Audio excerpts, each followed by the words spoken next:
Hello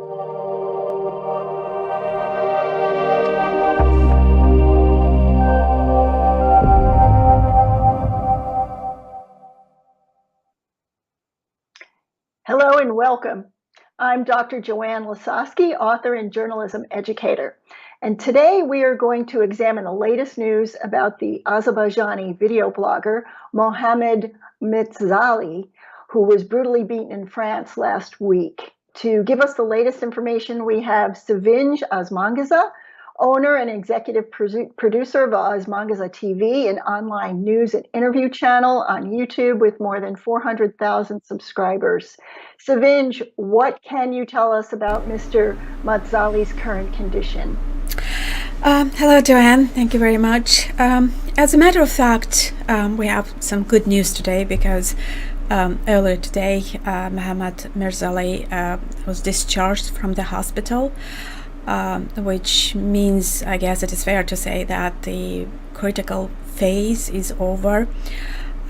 He's now at home and he's recovering. So I was lucky to speak to him earlier, and he told us that he is recovering, and also I was able to do a short interview with him about what happened and how. So what he told us is that how he was attacked, that he was doing a live stream, a program in his channel, made in Azerbaijan, and he noticed that a group of people were following him ever since he left home, and that he called the police to notify them. And before the police was able to get there, they attacked him. So he received at least 16 injuries to his neck, to his arms, his legs, his back. He lost a lot of blood before police got there. And he also gave us some recollections about how the attackers looked, and he believes that they were all Azerbaijani group of the attackers.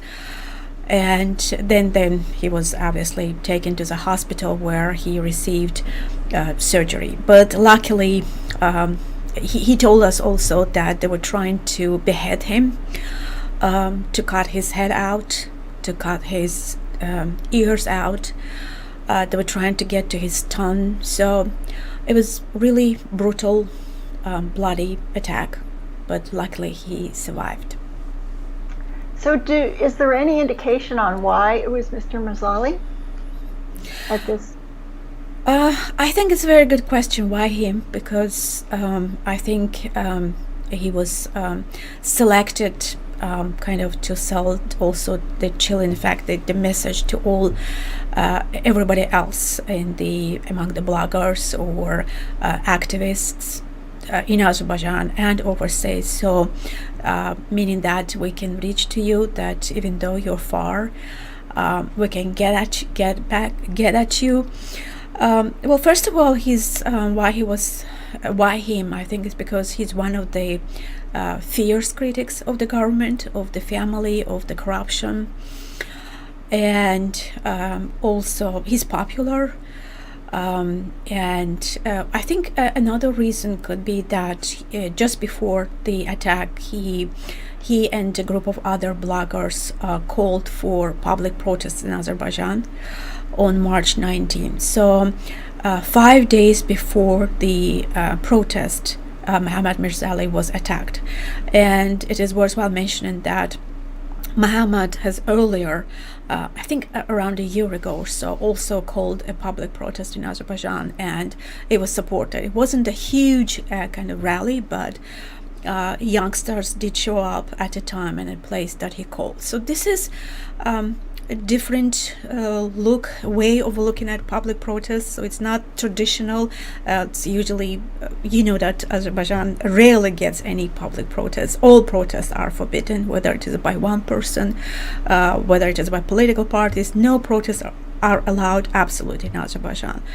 So the fact that a group of popular bloggers based overseas in exile are calling for public protests in the capital city throughout the country, it all obviously a matter of concern, obviously, for the government of Azerbaijan. So I think that this may also have played a role. But Jen, the other thing is it's just revenge. It could be just revenge because he has been video blogging for 5 years now.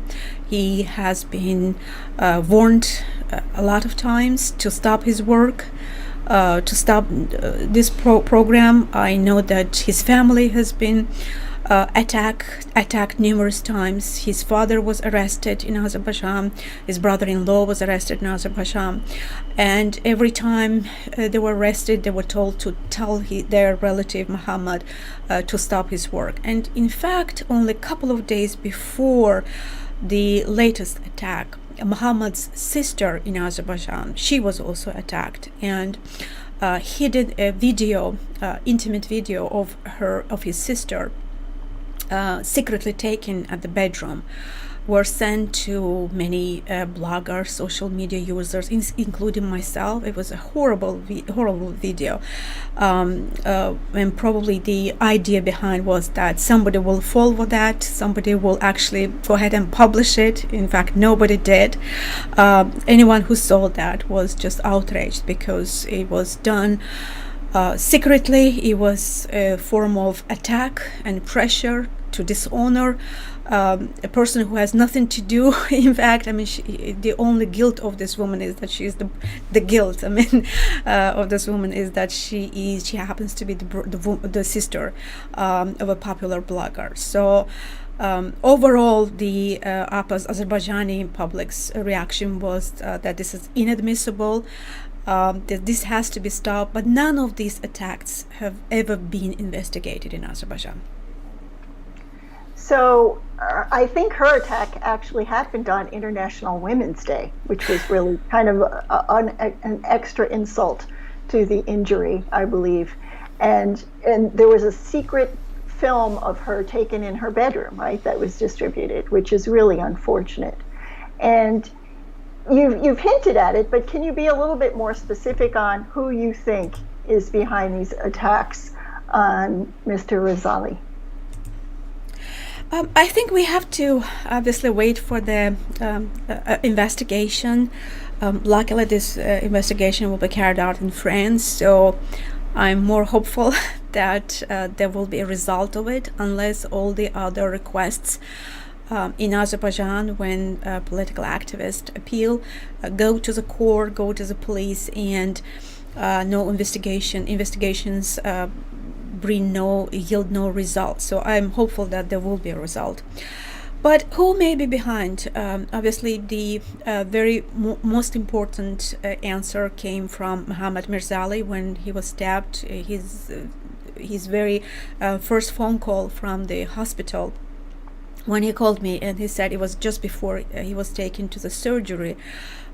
He said that who's to blame? If I die, he said, it is Ilham Aliyev, president of Azerbaijan, and Mehriban Aliyev, vice president of Azerbaijan. They're to blame. So this is their work of their hands, he told us. Obviously, he has some arguments behind it. He was critical, fierce critic of the government, of the ruling family, and he believes that a group of attackers were sent in order to punish him, to kill him, or to attack him. But who else may be behind it? Obviously, those who were he talked about, he criticized, it may be different government members, including Adil Aliyev, who is the deputy parliamentary speaker of Azerbaijan. It is believed that he also had an ongoing fight when he also tried to take revenge for Mahammad Mirzali's reports. So you talked about the investigation in France. Is there any news on what's happening with that? Does Mr. Mirzali have any updates or information from the police in France? Well, I think it's too early to speak Okay. about the findings, but I know that the work is going on. They're talking to people. And also, we ourselves also reach to the public to come out anything that you know. In fact, the brutal attack that happened actually did take place in front of many people. So it wasn't in somewhere remote place with no eyewitnesses a lot around. There were indeed a lot of eyewitnesses. So I believe that those people around were also taking their videos. I hope that they will turn out to be good evidences. And also Mahammad Mirzali, he himself filmed his attackers as well. He, as I said, he was doing a live stream during the program, and he filmed them as well. His phone is at the police right now, so the police does have quite a lot of evidences, but obviously it will be interesting. It will be important to know who they were and what were their motives. Now, you have been a victim of harassment and intimidation yourself, and I'm not sure how much you want to talk about this. And there are many journalism advocacy organizations who have voiced serious concerns now about journalists and activists abroad being targeted with greater frequency. And all you have to do is look at the news from Russia. Radio Liberty, as well as Reporters Without Borders, are all concerned about this.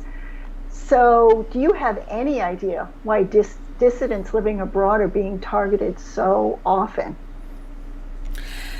Well, first of all, the people like Mahammad Mirzali, he moved to self-exile to France 5 years ago, and because he was the target, repression crackdown back at home. But it didn't stop him, so he continued his work. This is the most important reason, because these dissidents, these activists, they pose threat to the regime, and regime wants to silence them, just like Mahammad Mirzali. Like, for instance, right now, even though he's recovering, he can't move. His movements are restricted. He will be taking this therapy for months to come, etc. So this is number one reason. They want to silence. They want them to quit. That's why the YouTube channels are being hacked. They're been attacked. Their family members are attacked. As a matter of fact, I think the very fact Mahammad Mirzali was attacked now is because after the after the Second Karabakh War last year, actually it was predicted that the regime will become even more fierce, that there will be even more crackdown on dissidents and opposition, because after the war, the leader of the country received, his popularity went up. People started to perceive him more favorably, because some of the lands were liberated by the Azerbaijani army. So we did know that we should expect more crackdown, more attacks on opposition and people like Mahammad Mirzali. And so I think the government thought that this is a good time. The war is over. It has more or less popularity, and this popularity is going down with every passing day. So it decided perhaps to take advantage of this temporary popularity. And why dissidents? Because dissidents are a major source of threat for the government. Inside the country, it is easier for the government to control its opposition. They get arrested, they're put in jail, they get harassed, their phones are bugged, so on and so forth. But overseas, it is harder to do. I'm not saying it's not possible, but it is harder to do. For instance, take that protest for March 19. In Azerbaijan itself, opposition cannot call protests because they are obliged to go for permission to the local authority. And what happens is that local authority receives that letter, reviews it, and 2 days later says that no, you cannot have a protest. So this happened like numerous times. Whereas when protest is called from abroad, from overseas, you don't have to go for sanction to authorities.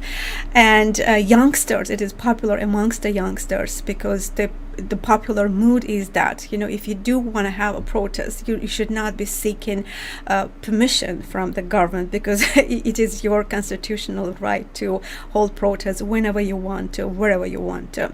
So therefore, the bloggers this post thread, not only because they're airing news, because they are educating, because they're able to provide information that otherwise is not possible to obtain in Azerbaijan, but also because government sees them as uncontrollable. People like Mahammad Mirzali, especially when they see them in a group, like in this case, only a couple of days before his attack, he was actually talking as a member of a group of bloggers. I was there. 5-6 other bloggers also came together, brainstorming what can be done differently, so on and so forth. They see it as a huge threat. In Azerbaijan, if you talk about protests, that means you're doing a coup d'etat. So this is how they interpret it. So it is not in a way surprising that Muhammad was chosen. Again, he was selected. I think it wasn't just attack on him, it was attack on anybody who even can dare to think of any public protests or government change, so on and so forth. But it seems like it's a little bit more dangerous for the government to be attacking people who are living abroad, for example, in France or in the US, where you are. They have to deal with the government officials in that country then when they do that. And those countries are going to be a little less favorable to government officials calling for, I guess they have to do the investigation on who did it and then why they did it and who told them to do it. And I guess the government could wash their hands of it, saying, we never told them to do anything. These are rogue activists. But it seems more challenging to the government in Azerbaijan to be taking its threats to dissidents further beyond its borders, don't you think? Absolutely. I think they have to pay a price for attacks happening overseas, because take France, for instance, or United States. Obviously, it is harder to proceed with these attacks, but also commit those attacks, but also you have to bear responsibility. In Azerbaijan, for instance, those members of family of Mahammad Mirzali that were injured, that only a couple of days before the attack, there was another attack on their family home in Gochar in Azerbaijan. They broke, and group of people attacked the house. They broke the windows, so on and so forth. Was anybody found guilty for that? Was anybody punished? No. So if a similar attack happens in France, obviously there will be some people were, some work will be conducted. So, but it doesn't mean that I wouldn't be very optimistic that since the attack takes place in France, somebody will be paying price. Let's wait and see, because let's not forget that the government has been conducting this policy for years. When it exchanges, it arrests people like political prisoners and demands things for return. So it bargains for political prisoners. So I don't want the matter of Mahammad Mirzali to become yet another matter of bargain. Nobody should be bargaining with the government of Azerbaijan or any other dictatorial regime. They should be, everybody should be bearing responsibility for what they do. So I do hope that this investigation indeed will be effective, indeed will be fruitful, and that once we learn that, it won't become yet another Elmar Husseinov case. For instance, with Elmar Husseinov, a journalist murdered in Azerbaijan, it's been 16 years since he's been murdered, right before, right in front of his house. And I remember that he was very popular, critical of the government journalist. And the government requested FBI and Turkish Secret Service to arrive in Azerbaijan, do their investigation because of the public interest to this matter. But what happened is that FBI did its work, then it went silent. And for years and years, those findings were not made public. I personally, myself, as a journalist, went to FBI, asked for information. That was years ago, and I was told that FBI does not make public its report. So only recently, as a matter of fact, only a couple of weeks ago, FBI released some information of this report. Now, that report in any civil and democratic country would be sufficient to send the government to impeachment. But in Azerbaijan, so it does not cause any reaction. The government is silent again. In fact, it closed the case. No perpetrators were brought to justice.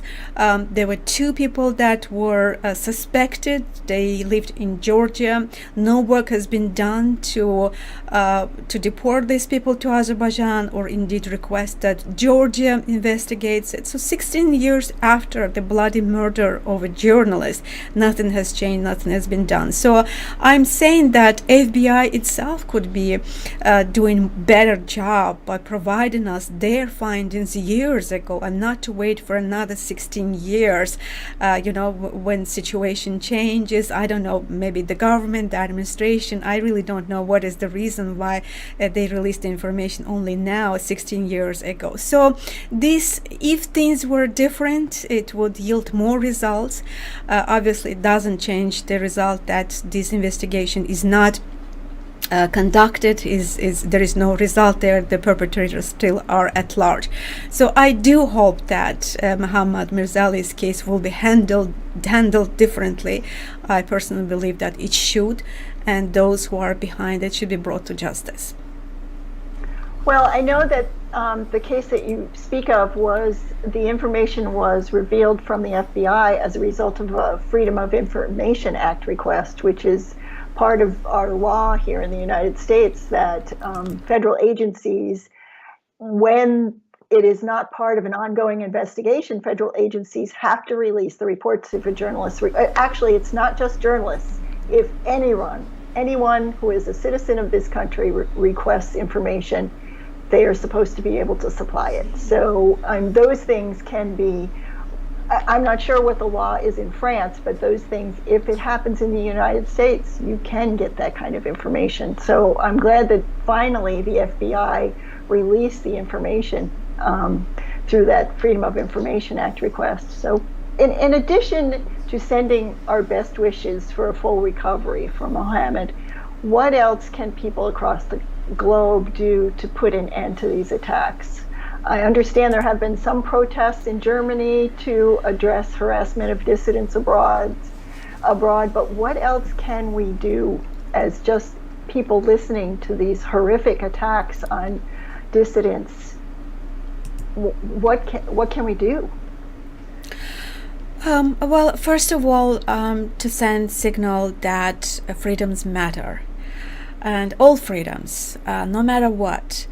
And not to step back behind whenever other national, so to speak, priorities come ahead. The most reliable partners are the countries that share same values, such as freedoms of assembly, freedom of expression, freedom of press. Now, the dire situation with freedoms in Azerbaijan is a fact. And yet, it does not stop many country leaders to shake hands with this regime, to invite them to their gatherings, to their events, summits, to build mutual relations, etc., so on and so forth. So what we see is a hypocrisy. On one hand, we hear that we value democracy, we value freedoms, and yet they continue this relations business as usual, which in a way creates impunity. And the government says that okay, they will issue some reports on human rights, they will make statements here and there, they will issue some statements, but things do not change. So that's why it creates a situation where government thinks that it can go ahead and murder journalists, it can attack a blogger, even overseas in a country like France, in the middle of the day, like ISIS, behead him, try to behead him, to cut his ear, to cut his tongue.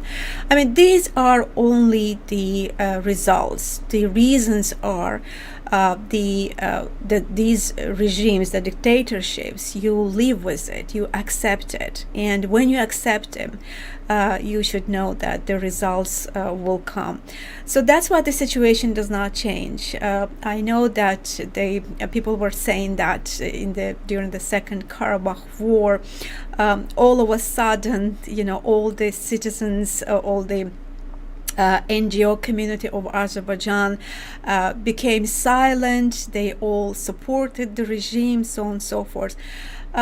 Well, first of all, one has to remember that the media and the NGO sector in Azerbaijan, what damages were made to it. Many journalists have left the country. Many free and professional journalists, they were not capable to continue the work in the country.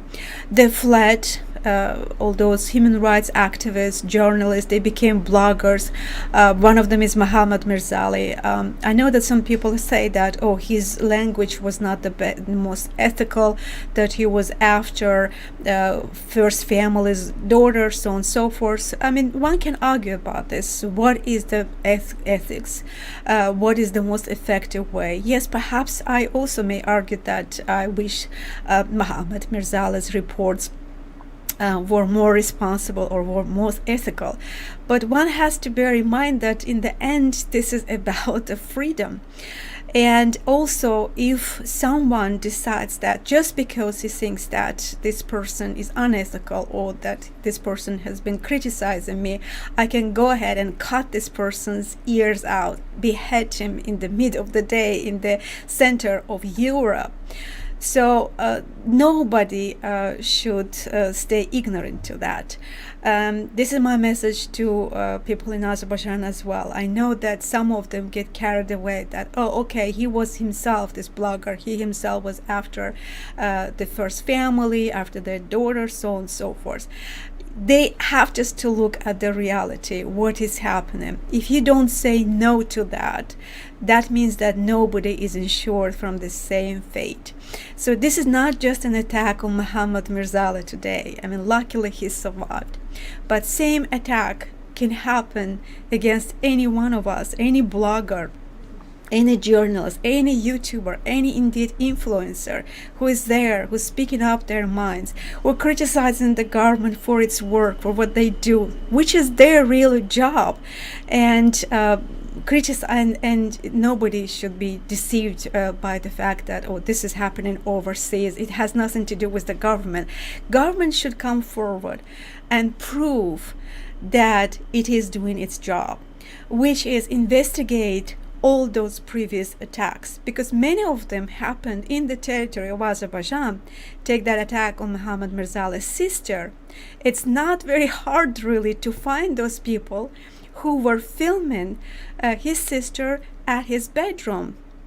Or indeed many other attacks on journalists, on Khadija Ismail, when she was filmed in her bedroom. Or those attacks in me when I was threatened, some intimate photos, etc., will be released. These are all concrete crimes, and they should be investigated. And even international community turns blind eye of this. And when foreign countries, United States, yet it be France or anybody else, thinks that national priorities come first, or we should be given another chance, so on and so forth. And if they turn blind eye, that means that there will be more crimes committed. Today in France, tomorrow in the United States, Azerbaijan, or elsewhere. My goodness, thank you so much, Sevinch Osmanqizi, for all of your information about Mohammad Mirzali and your great information about what's happening with dissidents abroad from Azerbaijan. Thank you. Thank you, Joanne. Joanne Lisowski, thanks a lot.